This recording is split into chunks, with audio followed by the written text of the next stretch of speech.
The dusty wind carried the scent of rotting food and stale whiskey through the back alleys of Circleville, Utah territory, and Anderson Quinn had smelled worse things in his 30 years of living, but not by much.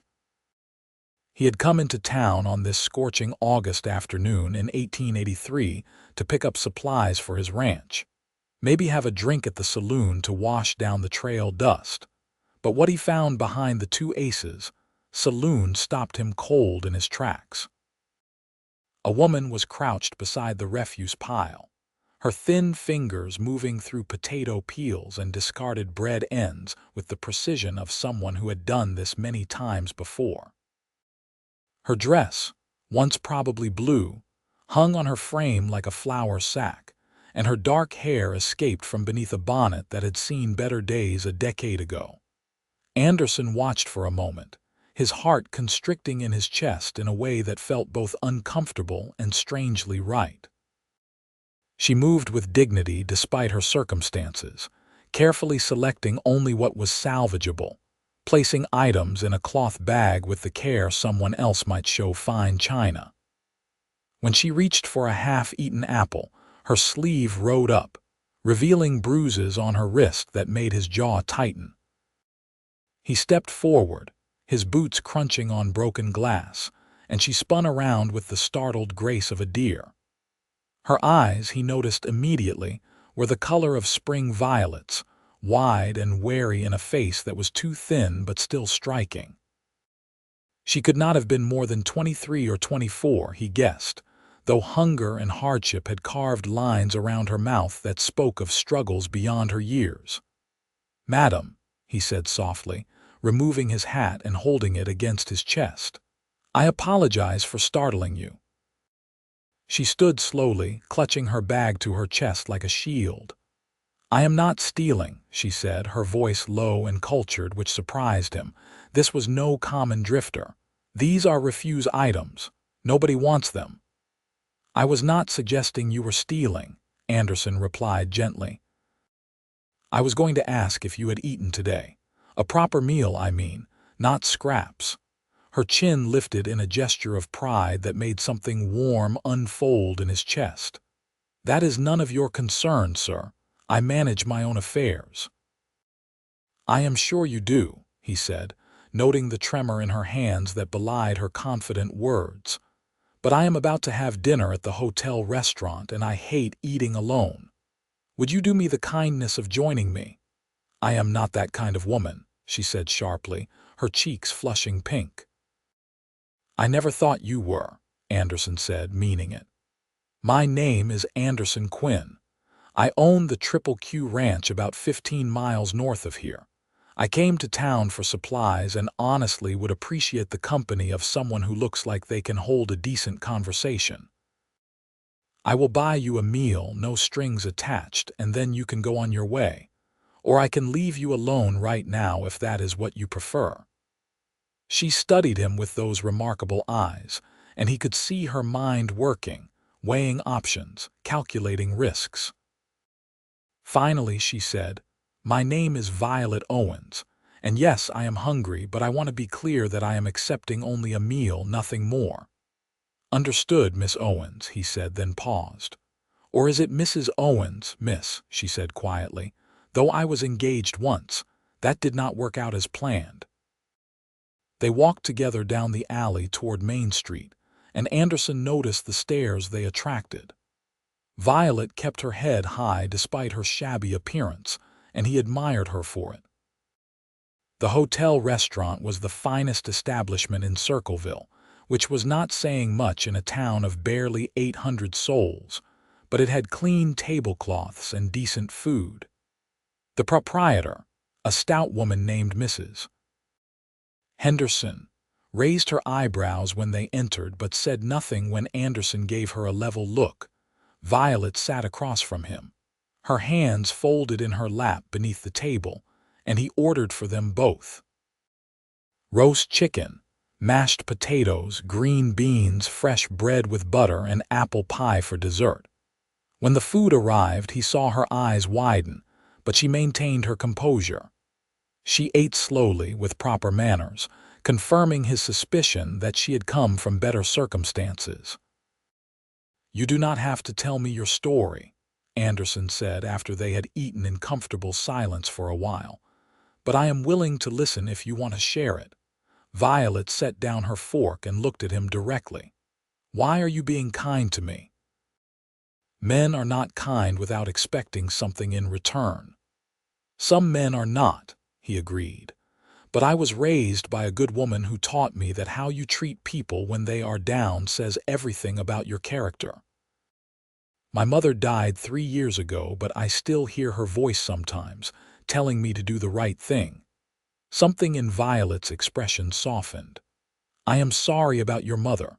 Mine died when I was 17, 5 years ago. My father died 6 months after her. They owned a dry goods store in St. Louis. I was engaged to a man I thought loved me, but after my father died and the debts were called in, my fiancé decided he could do better elsewhere.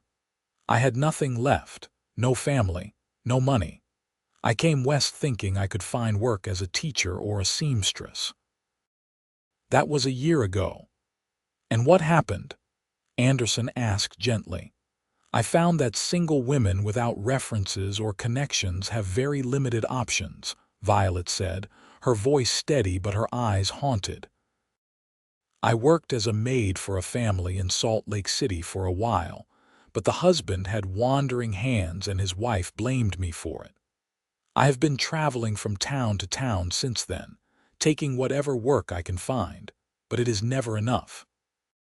I am not proud of digging through refuse, but I am also not willing to compromise my principles by working in the brothels or saloons. I know I look desperate, and I am, but I still have some dignity left." Anderson felt a fierce protectiveness rise in him that he had not experienced since his mother had fallen ill. "You should not have to choose between your dignity and survival," he said. "That is not right." "The world is not right, Mr. Quinn," Violet said with a sad smile. "But we live in it anyway." They finished their meal and Anderson ordered coffee. As they drank it, he found himself telling her about his ranch, about the struggles of running it alone, about the isolation and the long days. He had not talked this much to anyone in months, maybe years. The ranch hands he employed were good men, but not conversationalists. His neighbors were few and far between. He had not realized how lonely he had been until now, sitting across from this remarkable woman who had maintained her grace and dignity despite circumstances that would have broken many people. "I have a proposition for you, Miss Owens," he said finally. "And I want you to hear me out before you say no." Her expression became guarded again. "What kind of proposition?" "The kind that is completely respectable," he assured her. "My ranch house is large. My mother lived with me until she died, and her rooms have sat empty since then. I need someone to help with the household work, the cooking, the cleaning, maybe the garden.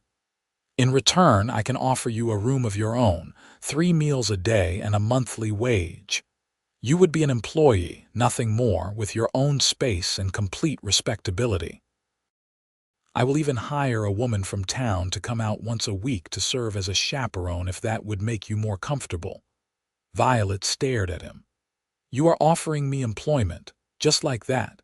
You do not know me. I could be a thief or a liar or worse."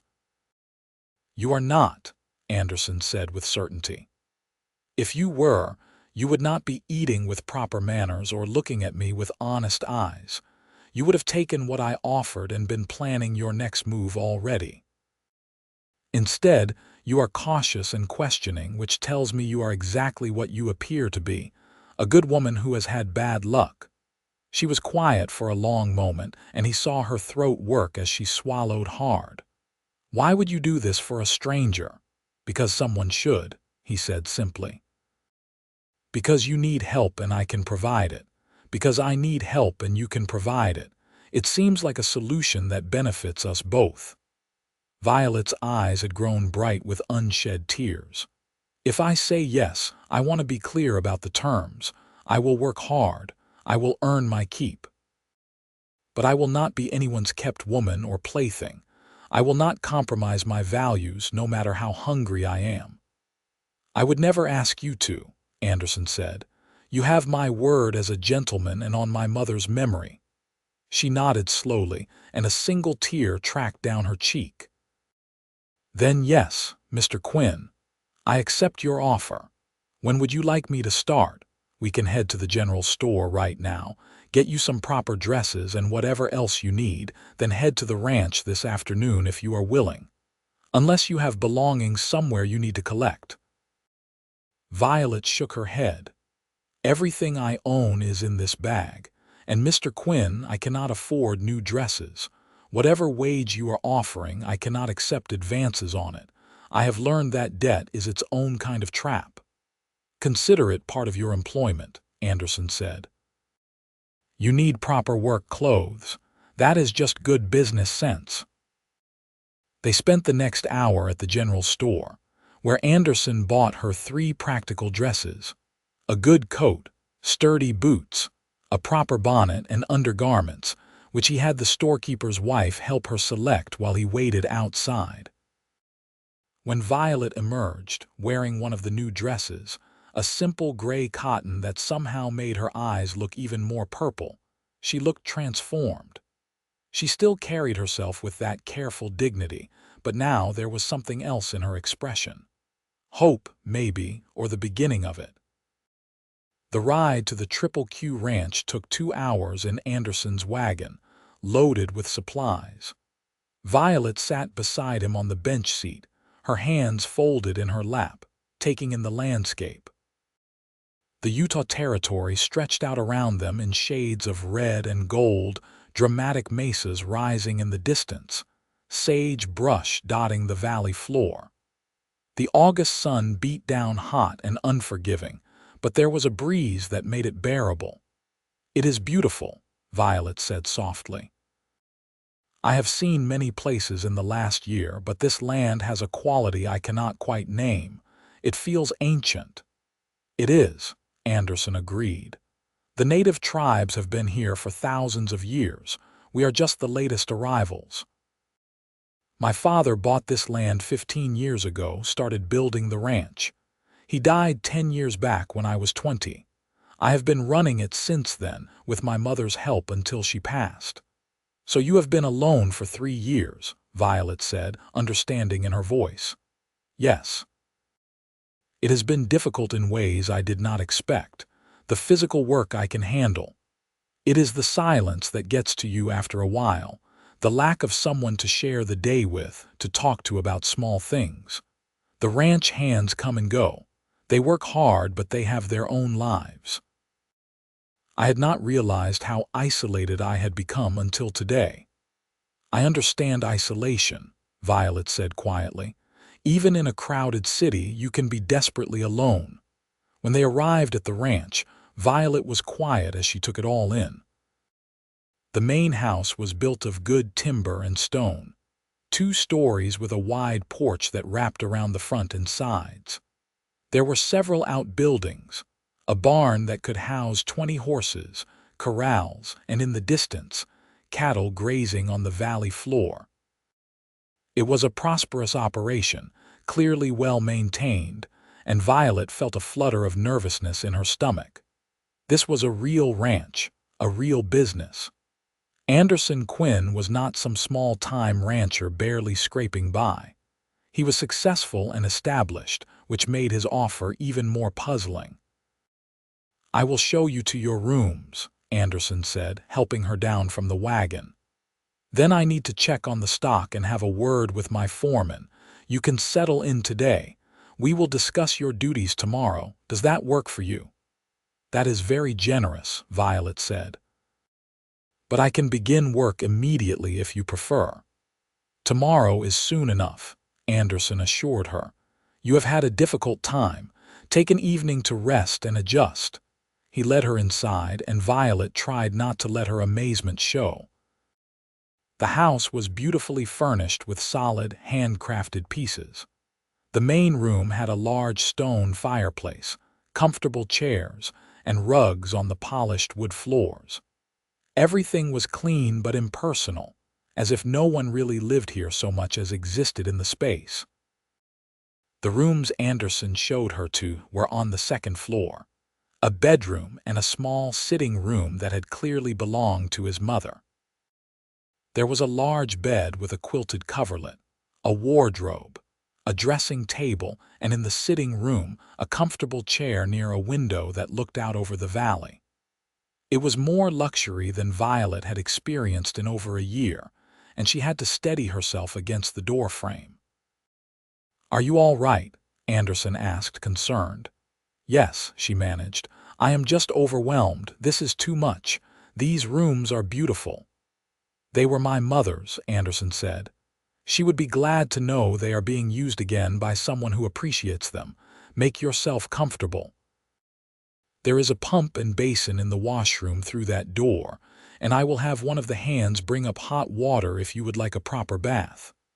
"A bath," Violet repeated, as if the word was foreign. "I have not had a hot bath in months." "Then you will have one tonight," Anderson said firmly. "I will send someone up with water and a tub. Take your time. Rest. I will see you at breakfast tomorrow morning." After he left, Violet stood in the center of the bedroom, afraid to touch anything, afraid this might all disappear like morning mist. But when the ranch hand, a weathered man in his 50s named Tom, brought up the tub and buckets of hot water, the reality of her situation began to sink in. She locked the door, removed her new dress carefully, and sank into the hot water with a sigh that came from deep in her soul. She allowed herself to cry then, silently, tears mixing with the bathwater. They were tears of relief, of gratitude, of the release of tension she had been carrying for so long. She had been so tired, so hungry, so scared for so many months. The constant worry about where she would sleep, what she would eat, whether she would be forced into making choices that would destroy her self-respect had worn her down to nothing. And now, through some miracle she did not fully understand, she had a safe place, at least for now. She washed herself thoroughly, using the soap that smelled of lavender, working her fingers through her hair until it was clean for the first time in weeks. When she finally emerged from the bath, she felt like a different person. She dressed in one of her new nightgowns, brushed out her hair until it dried in soft waves around her shoulders, and climbed into the bed. The mattress was comfortable, the sheets were clean and crisp, and as darkness fell over the ranch, Violet Owens slept more peacefully than she had in a year. Downstairs, Anderson sat in his study with a glass of whiskey he was not really drinking. He kept thinking about the woman upstairs, about the bruises on her wrists, about the way she had eaten that meal with such careful dignity. He kept thinking about her eyes, so direct and honest, filled with intelligence and hurt, and a core of strength that circumstances had not managed to break. He had not been lying when he said he needed help with the household work. He did. But he also knew he could have hired any number of women from town or from Salt Lake City. He had chosen to help Violet because something in her had called to something in him.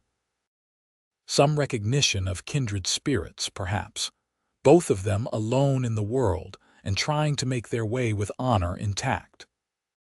He finished his whiskey and went to bed, but he lay awake for a long time, listening to the familiar sounds of the ranch at night and thinking about the morning when he would see her again. Violet woke before dawn, a habit from months of insecurity when sleeping too long could mean missing opportunities or facing danger. For a moment, she forgot where she was, and panic seized her chest. Then memory returned, the events of the previous day flooding back, and she sat up slowly, looking around the room in the gray pre-dawn light. It had not been a dream. She was really here in this beautiful room, in this safe place. She dressed quickly in one of her new work dresses, a sturdy brown cotton, and braided her hair. She made the bed with military precision, tidied the room though it needed no tidying, and then made her way downstairs. She found the kitchen by instinct, a large room at the back of the house with a massive cast iron stove, a long work table, and shelves stocked with supplies. Someone, probably the ranch hands, had already started the fire in the stove, and the room was warm. Violet assessed the kitchen with the practiced eye of someone who had helped run a household before tragedy struck. Everything was functional but lacked organization. Supplies were present but not optimally arranged. She set to work, first making coffee the way her mother had taught her, strong and black. Then she began making breakfast. She found eggs, bacon, potatoes, and fresh bread. Within an hour, she had created a meal fit for working men. Anderson came downstairs following the scent of coffee and stopped in the kitchen doorway, surprised. Violet stood at the stove, expertly flipping eggs, her hair already escaping her braid from the heat, her cheeks flushed pink. The kitchen looked more alive than it had in years, and the smell of real cooking, not just the functional meals he made for himself, filled the house. "Good morning," he said. "You did not have to start working today. I told you to rest." "I rested," Violet said, turning to face him with a slight smile. "I slept better last night than I have in a year, and I prefer to be useful. It makes me feel less like a charity case." "You are not a charity case," Anderson said. "You are an employee who I am fortunate to have found." "Either way, breakfast is ready," Violet said. "Should I ring the bell for the ranch hands?" "They eat in the bunkhouse usually," Anderson said. "But I appreciate the offer. This looks incredible." They sat at the kitchen table, just the two of them, and ate in comfortable silence. Anderson was acutely aware of her presence. The way she moved with quiet efficiency, the way the morning light caught in her dark hair. He had not shared breakfast with anyone since his mother died, and he had forgotten how pleasant it could be. "I thought today we could discuss your duties in more detail," Anderson said. "And I want to show you around the ranch, introduce you to the hands, make sure everyone understands that you are the housekeeper and are to be treated with complete respect." "That would be good," Violet said. "I want to know what is expected of me so I can meet those expectations." They spent the morning together, Anderson showing her the property, explaining the operation. He ran cattle primarily, with some horses. He employed 6 full-time ranch hands and hired additional help during branding and roundup. The ranch was successful, which had required years of careful management and hard work. Violet listened attentively, asking intelligent questions that showed she was genuinely interested in understanding the business. When they met the ranch hands, Anderson introduced her formally as Miss Owens, the housekeeper. The men were polite, removing their hats and nodding respectfully, but Violet could see the curiosity in their eyes. They were wondering where she had come from, what her story was, whether there was something between her and the boss. She kept her expression neutral and professional, determined to establish herself as a respectable employee, and nothing more. Over the following weeks, Violet settled into a routine. She woke early, made breakfast, cleaned the house, did laundry, tended the garden that had grown wild since Anderson's mother died, and prepared substantial meals for dinner. She worked hard, harder than was probably necessary, driven by a need to prove her worth. Anderson tried several times to tell her to slow down, to rest more, but she would not hear of it. "You gave me an opportunity when I had nothing," she told him one evening as they sat on the porch after dinner, watching the sun set over the valley. "I will not squander it by being lazy." "There is a difference between being lazy and being human," Anderson said gently. "You are allowed to rest. You are allowed to enjoy life, not just work through it." "Perhaps when I feel more secure," Violet said. "Right now I need to work." It helps me feel like I have some control over my life again." Anderson understood that, so he stopped pushing. But he made sure she had everything she needed, that her work was not too physically demanding, that she took time to eat properly. He found himself looking forward to their evenings on the porch, when they would talk about everything and nothing. She told him about her childhood in St. Louis, about her parents, about the books she loved to read. He told her about growing up on the ranch, about his father's vision for building something lasting, about his mother's wisdom and kindness. As September gave way to October, and the days grew shorter and cooler, Anderson realized with a jolt that he was falling in love with Violet Owens. It was not something he had planned or expected. It had crept up on him gradually, in the way she hummed while she worked, in her quiet intelligence, in her strength and resilience. In the way she made his house feel like a home again, filled with warmth and life and purpose.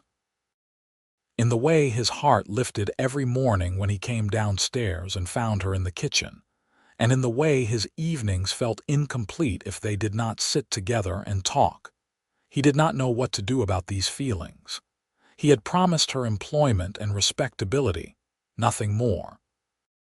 She had made it clear she was not interested in being any man's kept woman, but he wanted more than that anyway. He did not want to keep her. He wanted to marry her, to make her truly the lady of this ranch, to give her the security and respect she deserved. But he was terrified of scaring her away, of making her feel pressured or uncomfortable. So he said nothing, and tried to content himself with her presence in his life, even if it was not in the way he increasingly wished it could be. Violet was experiencing her own complicated feelings.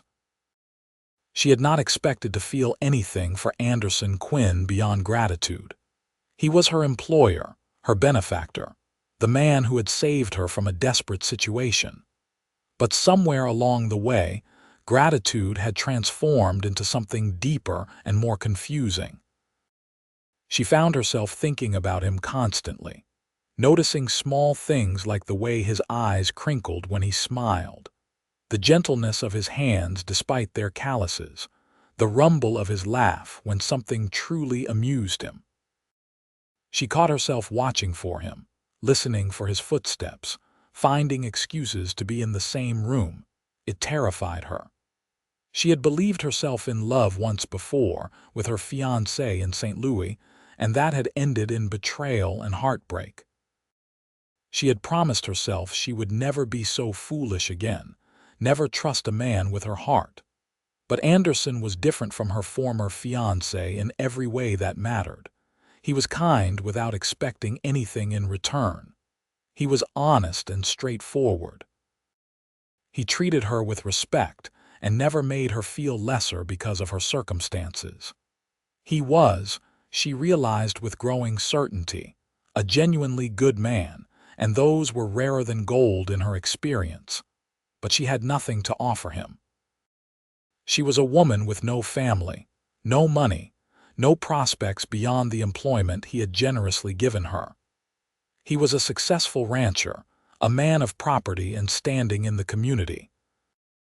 Even if he felt something for her, which she sometimes thought she glimpsed in his eyes but told herself was wishful thinking, why would he want to tie himself to someone like her? She was damaged goods in the eyes of society, a woman who had been digging through refuse piles when he found her. The most she could hope for was to remain his housekeeper, to be near him and care for him in that limited capacity, and to guard her heart as best she could. The first snow came in early November, dusting the valley in white and turning the distant mesas into something from a fairy tale. Violet stood at the kitchen window one morning watching the flakes fall and felt a contentment she had not experienced in years. She had survived. She was safe, warm, fed, and in a place of beauty. It was more than she had dared hope for a few months ago. Beautiful, is it not? Anderson's voice came from behind her, and she turned to find him watching her with an expression she could not quite read. "It is," she agreed. I have seen snow many times, but never against this landscape. It transforms everything. Violet, he said, then stopped, as if unsure how to continue. He had taken to using her first name over the past weeks, and she had not objected. In fact, she loved the way it sounded when he said it, warm and genuine. Yes, she prompted when he did not continue. I need to tell you something, and I hope it will not make things uncomfortable between us, he said, stepping closer. But I cannot keep silent any longer. It is not in my nature to be dishonest or to hide my feelings. Violet's heart began to race. What is it? I've come to care for you deeply, Anderson said, his gray eyes steady on hers. More than care, if I am being truthful. I think I am falling in love with you, and I know this is not what we agreed to. I know you came here for employment and safety, not to be burdened with my feelings. But I needed you to know, because pretending otherwise is becoming impossible. Violet stared at him, her mind racing. You cannot mean that, she said finally. You barely know me. I am your housekeeper. I was a woman picking through garbage when you found me. You were a woman doing whatever necessary to survive while maintaining her dignity, Anderson corrected. And I know you better than you think. I know you are kind and strong and intelligent. I know you work harder than anyone I have ever met. I know you make me laugh, and that coming home to you every evening is the best part of my day. I know that my house became a home again the moment you entered it, and I know that when I think about the future, I cannot imagine it without you in it. Tears welled in Violet's eyes. Why would you want me? You could have any respectable woman, someone with family and connections and a proper background, someone who would not embarrass you or make people question your judgment. I do not care what people think, Anderson said firmly, and you would never embarrass me. Your character and strength of spirit are worth more than any fancy connections or family name.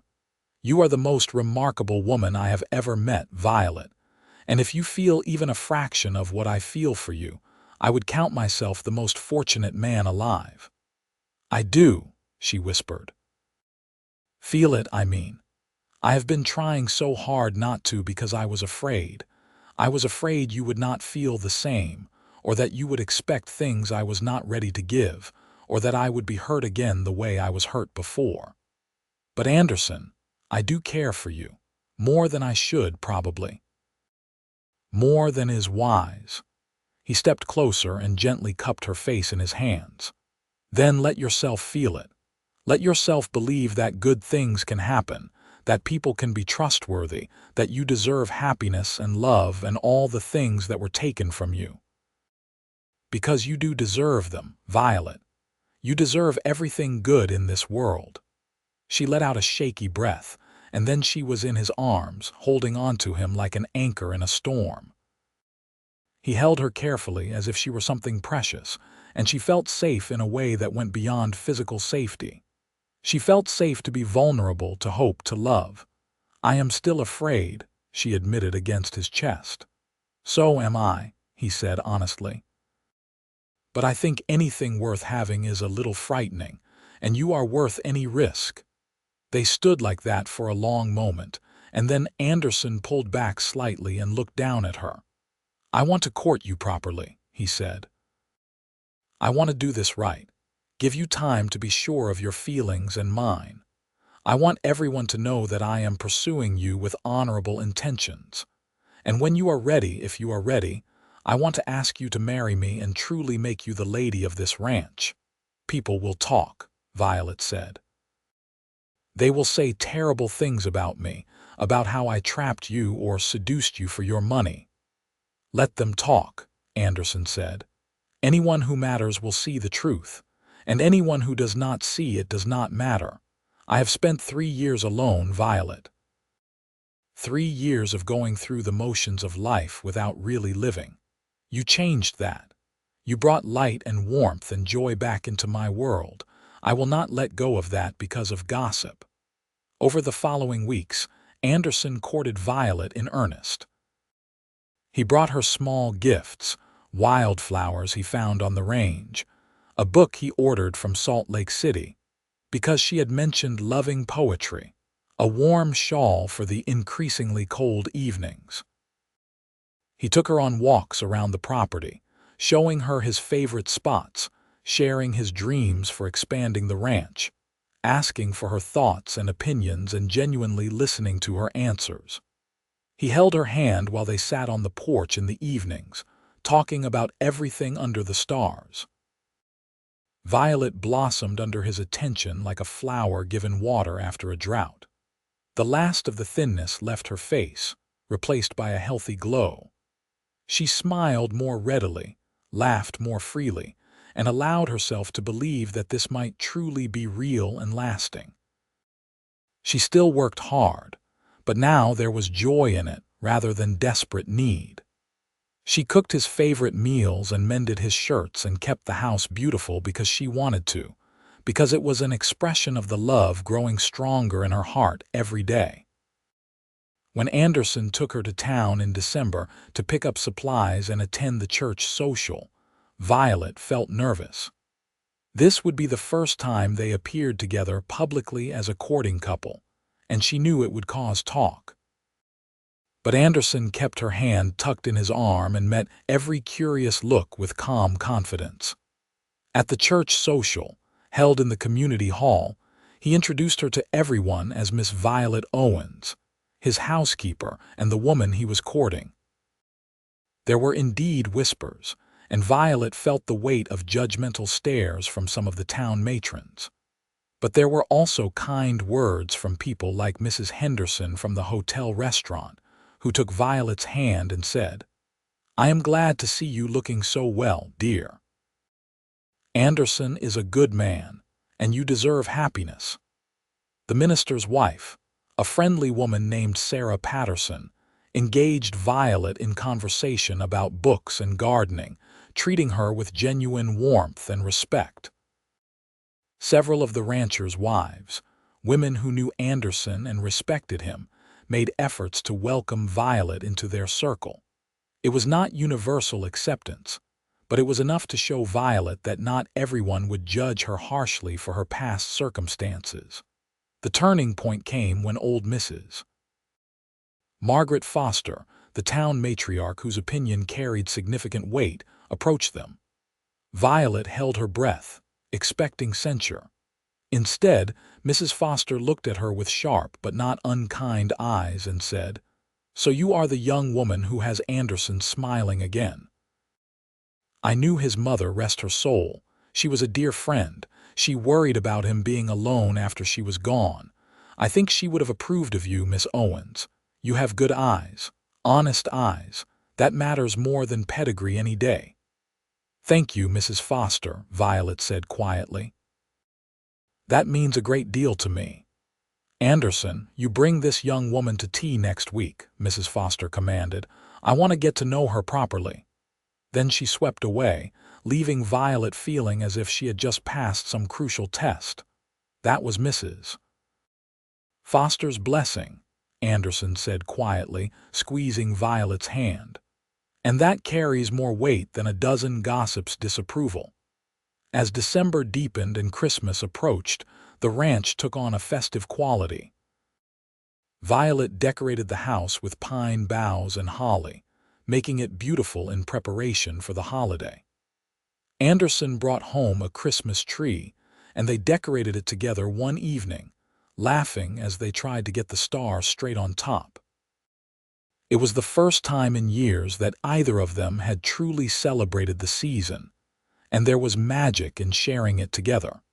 On Christmas Eve, after a special dinner Violet had prepared, Anderson led her to the parlor where a fire crackled in the hearth.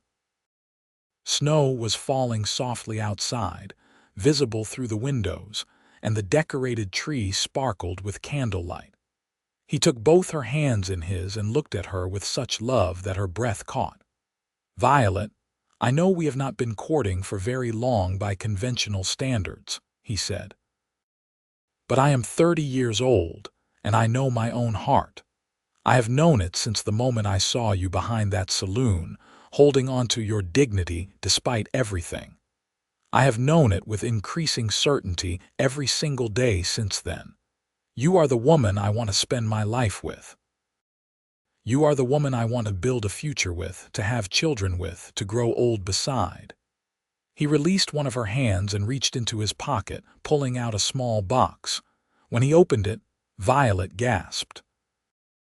Inside was a ring, a simple gold band with a small but beautiful sapphire flanked by tiny diamonds. "This was my grandmother's ring," Anderson said.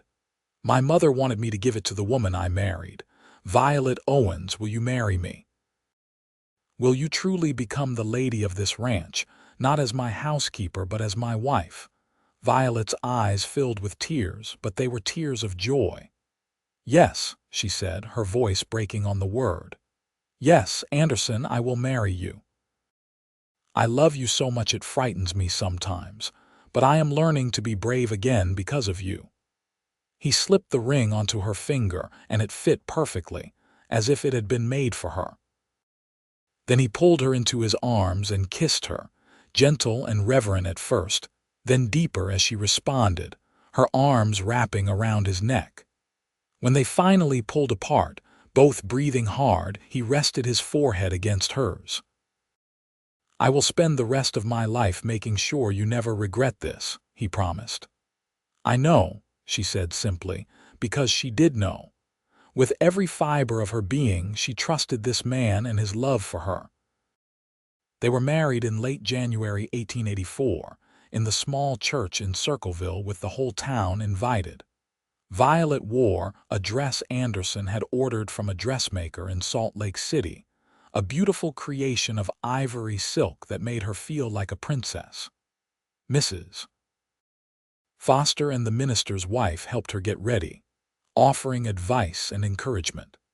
When Violet walked down the aisle and saw Anderson waiting for her at the altar, his eyes shining with love and pride, she felt the last pieces of her broken heart heal completely. The ceremony was simple but moving. They spoke their vows clearly and firmly, meaning every word. When the minister pronounced them husband and wife and Anderson kissed her, the congregation applauded. At the reception afterward, held in the community hall, Violet was amazed by how many people came to wish them well. Even some of those who had been skeptical initially seemed won over by the obvious love between the couple. "You can see how he looks at her," Violet overheard one woman say to another. "That is real love, not some scandalous arrangement, and she is clearly devoted to him. They are good for each other." The ranch hands had decorated the ranch house with lanterns and ribbons, and when Anderson carried Violet over the threshold that evening, she laughed with pure happiness. This was her home now, truly and officially.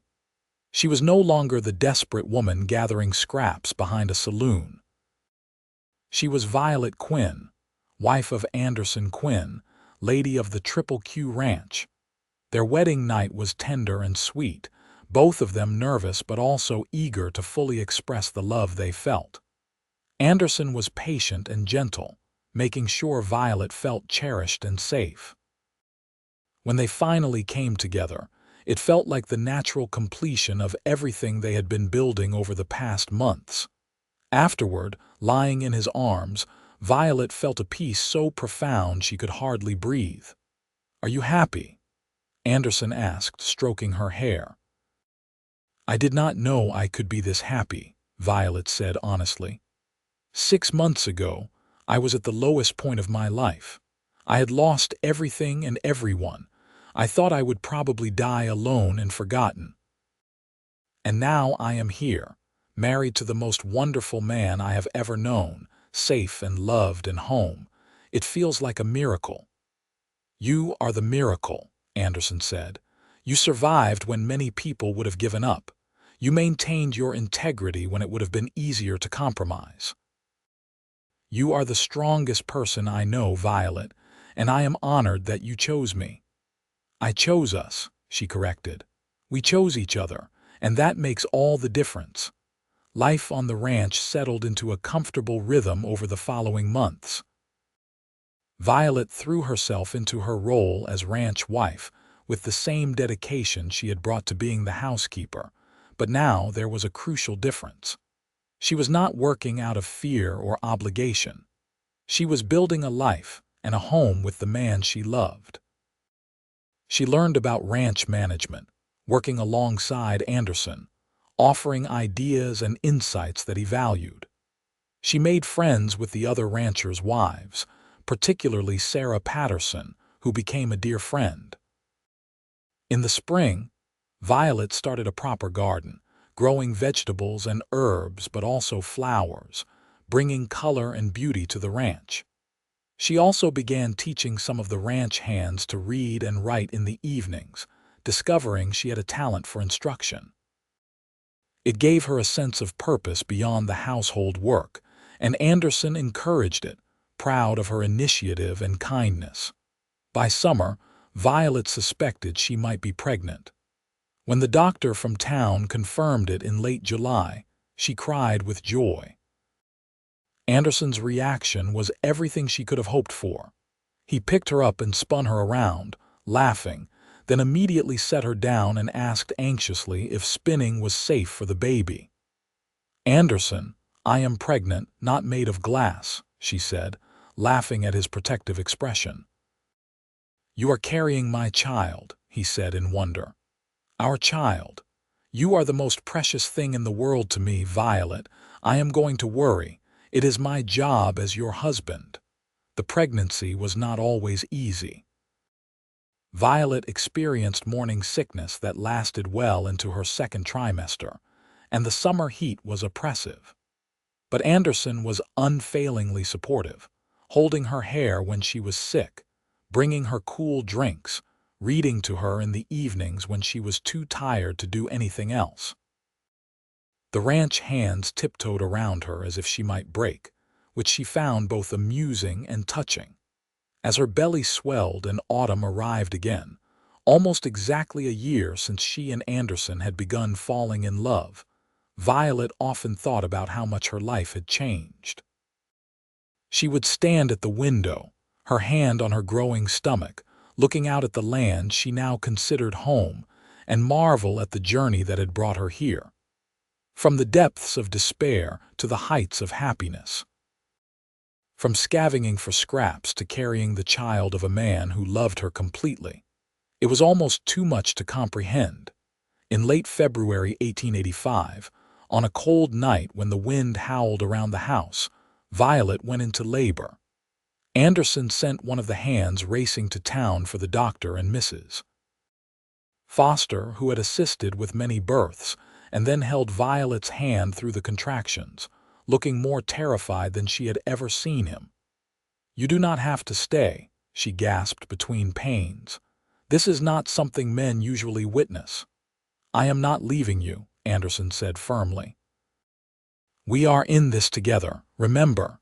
The labor was long and difficult, lasting through the night and into the next day. Mrs. Foster and the doctor did their best to keep Violet comfortable, but there was only so much they could do. Anderson stayed by her side the entire time, letting her squeeze his hand until his fingers went numb, speaking encouragement, wiping her face with cool cloths. When Violet was sure she could not endure another moment, that she would die from the pain and exhaustion, the baby finally came. "It is a boy," the doctor announced, and then the room filled with the strong, healthy cry of a newborn. They placed the baby on Violet's chest, and she looked down at him through exhausted tears.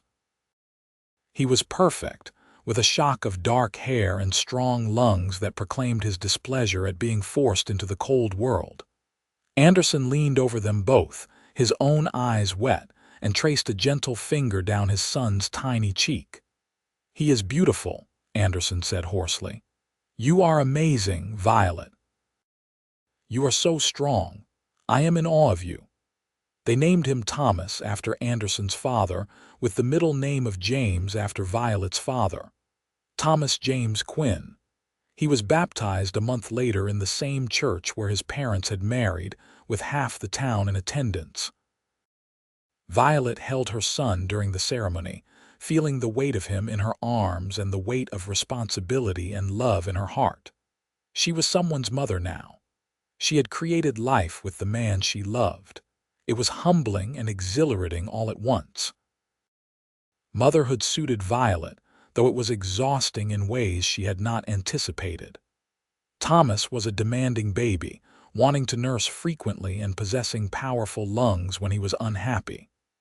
But every smile, every coo, every small milestone filled her with fierce love and pride. Anderson was a devoted father, taking Thomas from her when he could to give her rest, walking the floor with him during fussy evenings, staring at him with such wonder that Violet often had to suppress laughter. "I cannot believe we made him," Anderson would say, watching Thomas sleep. "I cannot believe he is ours." "Believe it," Violet would reply, "especially at 3 in the morning when he is screaming." But even the sleepless nights and the challenges of new parenthood could not diminish their happiness. They had built something real and lasting together. A family, a home, a life filled with love and purpose. As Thomas grew from infant to toddler, the ranch continued to prosper. Anderson expanded the operation, buying more land, increasing the herd. Violet managed the household and continued her reading classes for the ranch hands, which had grown to include some of the children from neighboring ranches. She discovered she loved teaching and was good at it, and Anderson supported her fully, even building a small schoolroom onto the house. In the spring of 1887, Violet became pregnant again. This pregnancy was easier than the first, and in December, she gave birth to their second child, a daughter they named Grace Elizabeth. Grace was a calmer baby than Thomas had been, with her mother's violet eyes and her father's steady temperament. Thomas, now nearly 3 years old, was fascinated by his baby sister and wanted to help with everything, which was both helpful and occasionally hazardous. The house rang with the sounds of family now. Children's laughter, the clatter of toys, the constant motion and noise that came with young ones. It was chaotic and exhausting and absolutely perfect. On evenings when both children were finally asleep and Anderson and Violet could collapse on the porch together, they would look at each other and shake their heads in amazed contentment. "Remember when it was just the two of us?" Anderson asked one such evening. When the house was quiet and orderly. "Barely," Violet admitted. "It feels like another lifetime. Do you miss it?" "Not for a second," Anderson said, pulling her close. "This is everything I did not know I wanted. You gave me this, Violet. This full, rich, complicated, beautiful life. You gave me purpose and love and a reason to be grateful every single day." "We gave it to each other," Violet corrected. "You saved me, Anderson, not just from physical hunger and danger, but from despair. You showed me that good people still exist in the world, that love can be real and lasting, that I was worthy of happiness. Everything good in my life comes from that moment when you chose to see me as a person worthy of help instead of just another unfortunate to walk past." As the years passed, the Quinn family grew and thrived. Thomas grew into a bright, energetic boy who loved the ranch and followed his father everywhere, already learning the business that would one day be his. Grace was quieter but equally intelligent, with a love for books and learning that reminded Anderson of her mother. In 1890, Violet gave birth to another son, Daniel, and in 1893, another daughter, Rose. The house that had once stood empty and silent now vibrated with life. 4 children running through the halls, playing in the yard, helping with chores according to their abilities. Anderson had to add on to the house twice to accommodate their growing family, but he did so gladly. Every expansion, Every addition felt like a testament to the life he and Violet had built together. Violet became a pillar of the community. Her reading classes had evolved into a proper school that served children from all the surrounding ranches. She was known for her kindness and her willingness to help anyone in need, whether that meant teaching someone to read, nursing a sick neighbor, or providing meals to families going through hard times. She never forgot where she had come from or how easily circumstances could destroy a life. Her empathy and generosity were genuine because she knew, bone deep, what it meant to be desperate and alone. Anderson watched his wife bloom into her role with pride that sometimes brought tears to his eyes. She was respected and loved throughout the community, and no one remembered or cared about the woman she had been when he first met her. They only saw who she was now. A devoted wife and mother, a talented teacher, a generous neighbor, a woman of character and strength. On their 10th wedding anniversary in January 1894, Anderson took Violet back to the hotel restaurant in Circleville, the same place where he had bought her that first meal. They left the children with Mrs. Foster, who doted on them shamelessly and dressed in their finest clothes for an evening alone together. As they ate, Violet looked around the familiar room and smiled. "Do you remember the first time we sat here? I was so frightened and trying so hard not to show it. I could not believe you were being kind to me without expecting anything in return. I kept waiting for the trap, for the moment when you would reveal your true intentions." "And what were my true intentions?" Anderson asked, amused. "To be genuinely kind," Violet said. "Which was the most shocking thing of all. You saw me at my absolute lowest and treated me with dignity and respect. You gave me a chance when I had nothing and no one. You changed the entire trajectory of my life." "You changed mine just as much," Anderson said seriously. "I was existing, not living. I was successful on paper but hollow inside. You filled that hollowness with light and love and meaning. You gave me a family and a home in the truest sense. I found a woman gathering scraps behind a saloon, and I gained everything that makes life worth living." Violet reached across the table and took his hand. "We saved each other," she said softly. "That is what I tell myself when I think about our story. It was not just you rescuing me. We rescued each other from loneliness and despair and the half-life of simply surviving. We gave each other the courage to truly live and love." After dinner, they walked through the snowy streets of Circleville, bundled in their coats, arms linked. The town had grown over the past decade, but it still had the character of a frontier settlement, rough around the edges but full of good people trying to build lives in an unforgiving landscape. They walked past the saloon and Violet paused, looking at the alley beside it. "Should we walk back there?" she asked. "See where it all started?" Anderson squeezed her arm. "Only if you want to." They walked down the alley, now familiar and unthreatening in the darkness. The refuse pile was still there, though it looked different in winter than it had on that scorching August day nearly 11 years ago. Violet stood looking at it, and Anderson watched her face in the dim light from the saloon windows. "What are you thinking?" he asked gently. "I am thinking about the woman I was then," Violet said. "So young and scared and certain that the worst parts of her life would never end. If I could go back and tell her that everything would be all right, that she would find love and safety and build a beautiful life, she would never have believed me. The future was so dark from where she stood." "But you survived to see a different future," Anderson said. "You endured." "I did," Violet agreed. "Because of you. Because you looked at a desperate woman in a dirty dress and saw someone worth helping. Because you took a chance on me when you had no reason to. That choice you made to speak to me that day instead of walking away changed everything." "I think I knew," Anderson said thoughtfully. The moment I saw you, something in me recognized you, not in a past life sense or anything mystical, but I knew you were important. I knew you were someone who would matter to me if I gave you the chance. So I did. And it was the best decision I have ever made."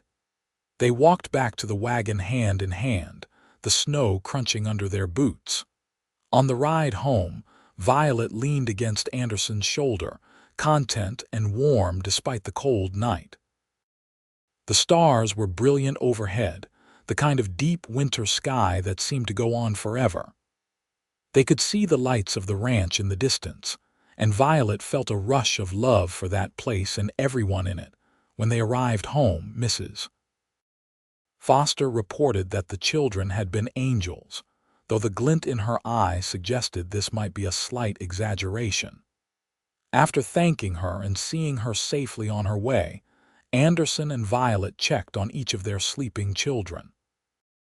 Thomas at 9 was gangly and growing fast, already looking like a miniature version of his father. Grace at 7 was curled on her side, her dark hair spread across her pillow. Daniel at 4 still slept with a stuffed horse Anderson had made for him. And Rose, the baby at 15 months, was sprawled in her crib with the complete abandon of very young children. Standing in the doorway of Rose's room, Anderson put his arm around Violet's waist and pulled her close. "We did well," he said quietly. "We did," Violet agreed. 4 beautiful, healthy children. A home filled with love. A life beyond anything I could have imagined in my darkest days. We did very well indeed. They went to bed that night wrapped in each other's arms as they had every night for 10 years, and Violet felt grateful beyond words. Grateful for the twist of fate that had put her behind that saloon on the day Quinn came to town. Grateful for his kindness and his courage in offering help to a stranger. Grateful for the love they had built together, tested by hardship but stronger for it. Grateful for every moment, even the difficult ones, that had brought them to this place of deep contentment and joy. The years continued to pass in the way they do, marked by the rhythms of ranch life and the milestones of a growing family. Thomas at 16 was a capable young man who worked alongside his father, learning everything about running the ranch. He had his father's steady temperament and his mother's quick mind, and Anderson knew the Triple Q would be in good hands when he eventually passed it on. Grace at 14 was a voracious reader and a talented teacher who helped her mother with the younger students in their school. She talked about becoming a real teacher someday, maybe going to school in Salt Lake City, and both her parents encouraged her ambitions. Daniel at 11 was the adventurous one, always climbing trees or exploring the far reaches of the ranch, coming home with scraped knees and wild stories. Rose at 8 was creative and artistic, always drawing or making things with her hands.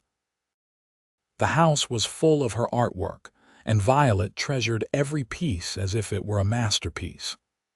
In 1896, Violet discovered she was pregnant again at 38, a surprise to everyone including herself.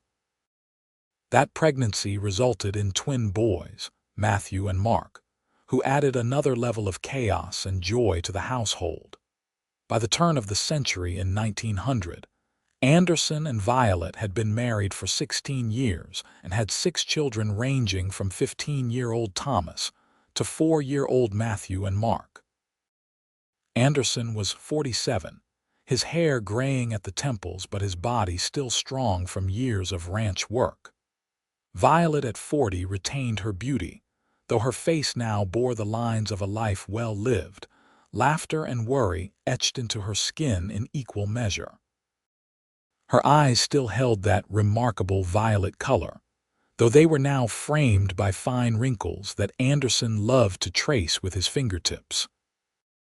They would sit on the porch in the evenings as they had since the beginning, watching the sun set over the land that had become so much more than property. It was legacy, history, home in the deepest sense. They would talk about the children, about the ranch, about the changes coming to the world as the new century dawned. But mostly, they would just be together, comfortable in the companionship of two people who knew each other completely and loved each other deeply. "You ever regret it?" Violet asked one evening. "Taking a chance on a desperate woman you found behind a saloon, your life would have been simpler without me and all these children." Anderson looked at her as if she had lost her mind. Simpler, perhaps, but emptier, lonelier, less in every way that matters. "You are my life, Violet. You and our children. Everything good I have comes from you. I would choose you again every single time in every possible version of our story." "Even knowing how much trouble the twins get into?" Violet asked with a smile. "Even then," Anderson confirmed. "Though I admit they test my patience sometimes. I do not remember Thomas being quite that wild." "Thomas was too busy following you around to get into trouble," Violet said. "The twins have each other as accomplices. That makes all the difference." As the children grew and began making their own ways in the world, Anderson and Violet found themselves entering a new phase of life. Thomas married a sweet young woman named Emily from a neighboring ranch in 1902 and built a house on the Triple Q land, taking over more of the daily ranch operations. Grace went to normal school in Salt Lake City to become a teacher, making her parents prouder than she could possibly know. Daniel, restless and adventurous, talked about going west to California, and though it pained Violet to think of him so far away, she understood the need to find your own path. Rose showed talent as an artist and began selling her paintings and drawings, contributing to the household income in her own way. The twins were still too young to know what they wanted, but they had time to figure it out. Watching their children become adults, each finding their own way, gave Anderson and Violet a deep sense of accomplishment. They had done this. They had raised these capable, kind, ambitious young people.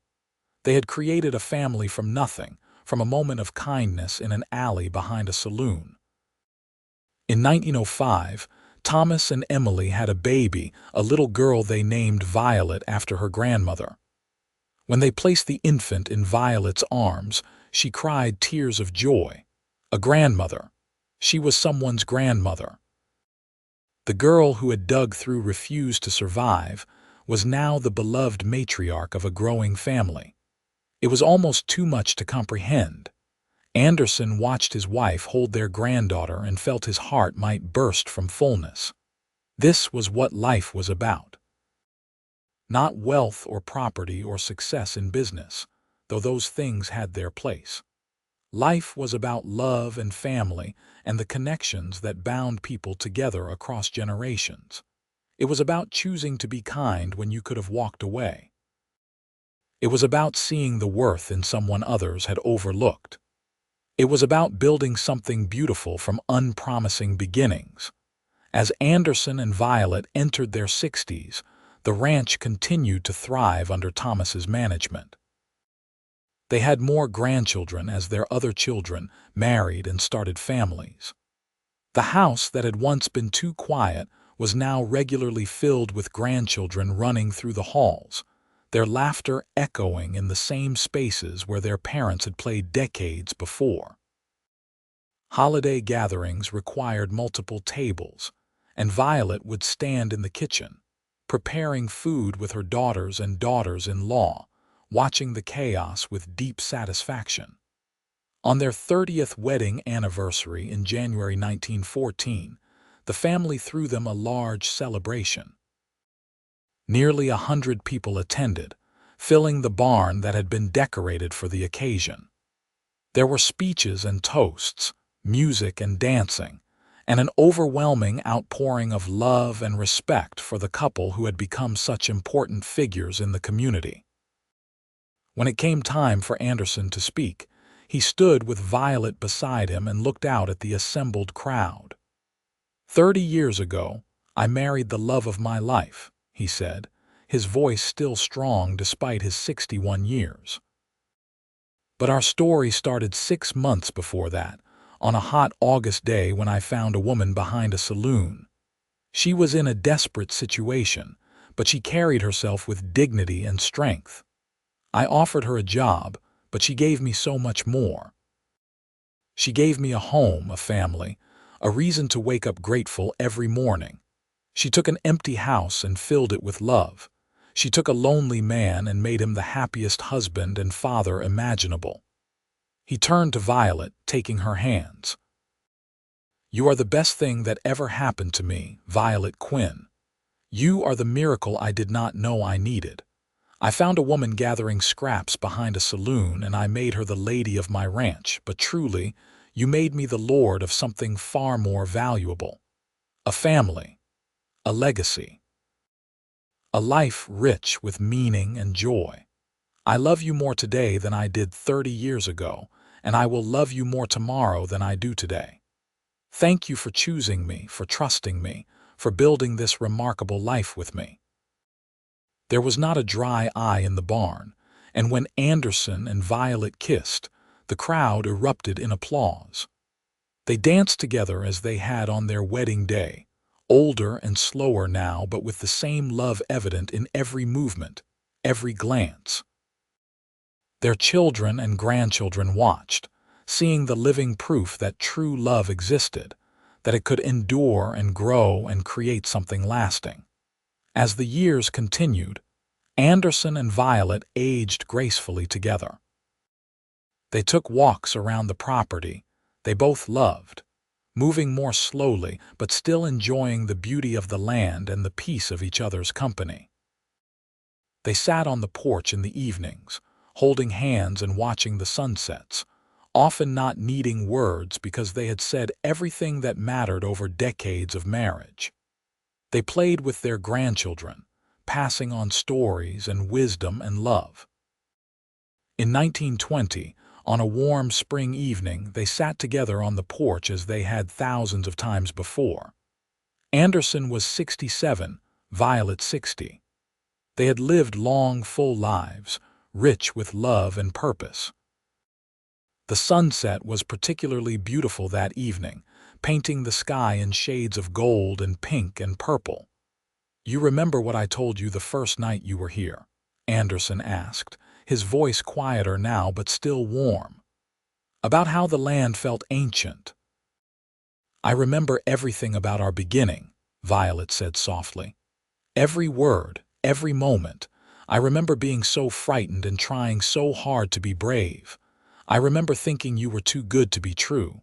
I remember the exact moment I realized I was falling in love with you." "When was that?" Anderson asked, curious. "It was an October evening about 2 months after I arrived," Violet said. "We were sitting right here and you were telling me about your mother. You had this expression on your face, love and sorrow mixed together, and I thought, this is a man who knows how to love deeply and truly. And I wanted that love. I wanted to be the person you loved like that. And then I realized I already loved you in the same way, and it terrified me and thrilled me in equal measure. I fell in love with you the day I met you," Anderson confessed. "Standing in that alley, watching you sort through refuse with such care and dignity. I knew right then you were extraordinary. Everything since has just confirmed what I knew in that first moment." They sat in comfortable silence, watching the light fade from the sky. In the distance, they could hear Thomas calling to one of the ranch hands, the sounds of the ongoing life of the ranch.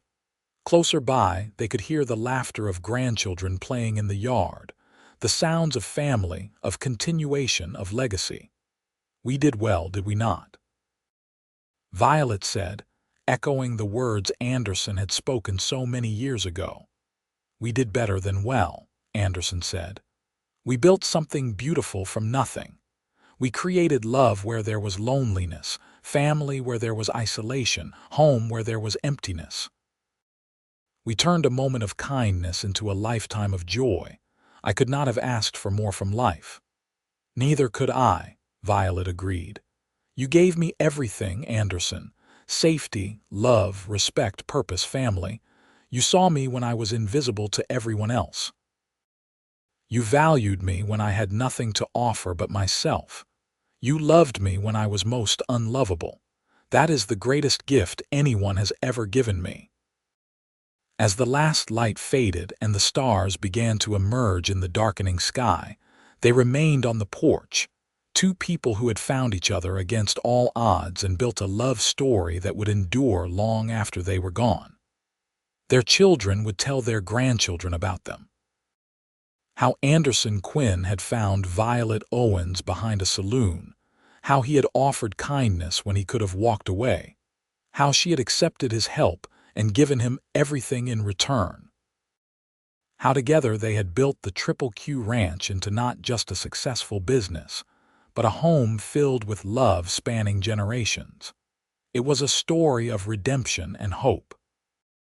A story that proved love could be found in unexpected places, that dignity and character mattered more than circumstances, that one moment of choosing kindness could change everything. It was their story, Anderson and Violet Quinn, and it was beautiful in its simplicity and profound in its impact. As they finally rose to go inside, stiff from sitting but content beyond measure, Anderson put his arm around Violet's waist and she leaned into him, their bodies knowing each other's rhythms after decades together. They walked into their home, surrounded by the evidence of the life they had built, and closed the door on another perfect day. Outside, the ranch continued its eternal rhythms, the land enduring as it always had, now enriched by the love and labor of the family who called it home. The Triple Q Ranch stood as a testament to what two people could build together when they chose love, faith, and commitment. And in the hearts of everyone who knew them, Anderson and Violet Quinn would always be remembered as proof that even the most unlikely beginnings could lead to the happiest of endings.